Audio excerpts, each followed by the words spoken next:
the first question is, we were wanting to know kind of what got you interested in Calvin Coolidge. How did you come across this figure? I mean, he's in many ways understudied. So. Yeah,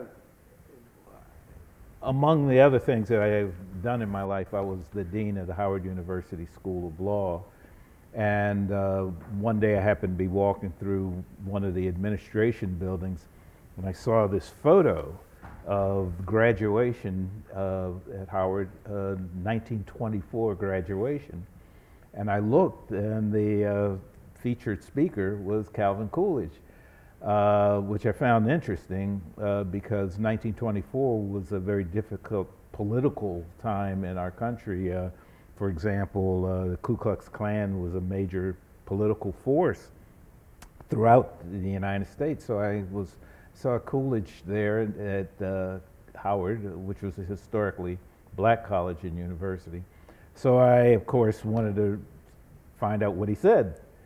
I read his graduation speech, and I was just so impressed with his comments. They all kind of grew out of themes of the Declaration of Independence. He talked about equality and personal freedom. He talked about the importance of commerce in improving the quality of life for people.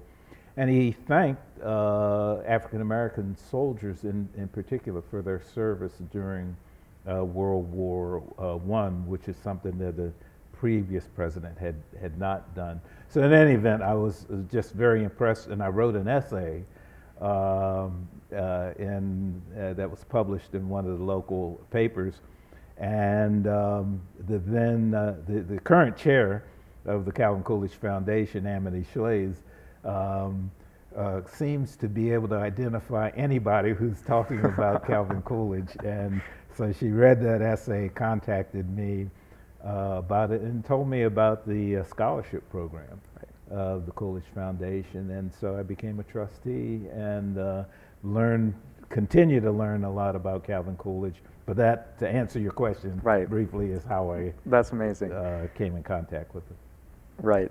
And your opening remarks kind of touched on that speech, on that address that he gave. And speaking to audience members, a lot of them are students. You have students of your own, taught many people. What do you think are some of the key ideas, maybe in that essay that you wrote, or maybe just kind of overall about Coolidge, that you think people need to have more awareness of? Yeah, well, it's interesting that I think current assessment of Coolidge is much kinder to him than when he first left office.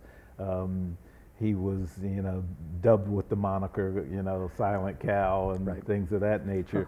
But when you look at the principles that kind of were the basis of Coolidge's service, there's something to be admired and something that to be emulated, and something that we should all focus in on, the matter of civility and not bitter partisanship, a focus on limited government. Government, is necessary for certain things, but it shouldn't be the dominant factor in our life. And then also the importance of good, strong commerce and lifting the quality of life for people. So those are attributes that I think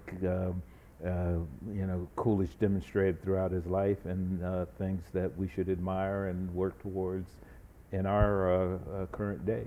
Right.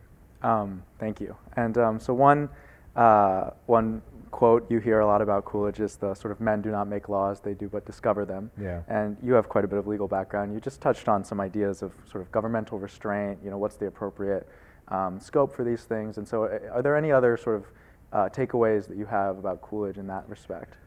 Well, his career was a real balance, I believe, that we could all learn a great deal from. I mean, having a balanced budget is something that we seem not to be able to achieve these days, but he was able to do it both as governor and as president. And of course, it's vitally important. You don't want to burden the next generation with the excesses of a prior generation. But I think the most important thing is his notion of civility and equal opportunity. It's not guaranteed results. It's opening the doors of opportunity for everybody.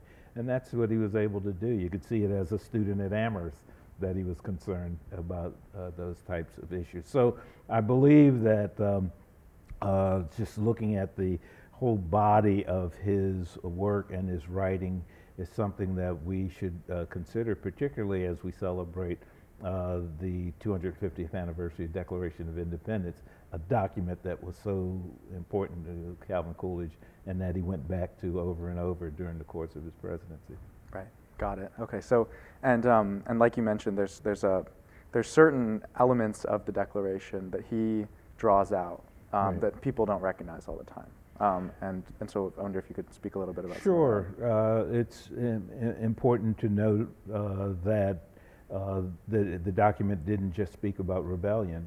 I mean, they were talking about continuity of ideas from some of the great philosophers of Europe, and in particular, ideas of civility, personal freedom, limited government, equality of opportunity. These are important themes that he emphasized, and that we should pay attention to in our lives, and the government ought to pay attention to as it serves us, and remind people that they're not just politicians, but they're really public servants. Absolutely, absolutely. And so, as one commonality that you have with Calvin Coolidge is that you both were in public service at a level that's below the federal government. Absolutely. I was wondering if you have thoughts on that. Well, of course, he was a mayor. I mean, Right. I think that was just a great service, and he, from time to time, would talk about the importance of that experience in molding everything else he did, because at the level of the local government level of being a mayor, you're at service delivery more than policy development. But it does remind you day in and day out that you serve others, and that people have given you the opportunity to be their servant. And that had a huge impact on how he viewed being governor, and then also his presidency. So yeah, I think that being a mayor is good training for a higher office. Absolutely. And Coolidge demonstrated that. Absolutely. Some of the virtues you're mentioning that he has displayed, Yeah. including civility and restraint, these are things that are necessary for local government. Right? Well, absolutely, and he also demonstrated the fact that they're at the local level. It's really difficult to conduct yourselves in a kind of a partisan matter. I would tell people often that there's really no Democratic or Republican way of filling a pothole. I mean, it's one of those things that is beyond partisanship, and you're focusing on people's needs and in a very immediate way. And so the partisanship that you see as you get higher up in politics is not as evident at the local level, and that's important. It's service delivery on a day-to-day basis, and trying to lift the quality of life for people, and that's what you have to do as a local official. Right, absolutely. Well, is there any other sort of ideas that you think that... Well, I just think that Coolidge ought to be viewed as one of the great American presidents. He came to office, obviously, in an unexpected manner with the death of President Harding.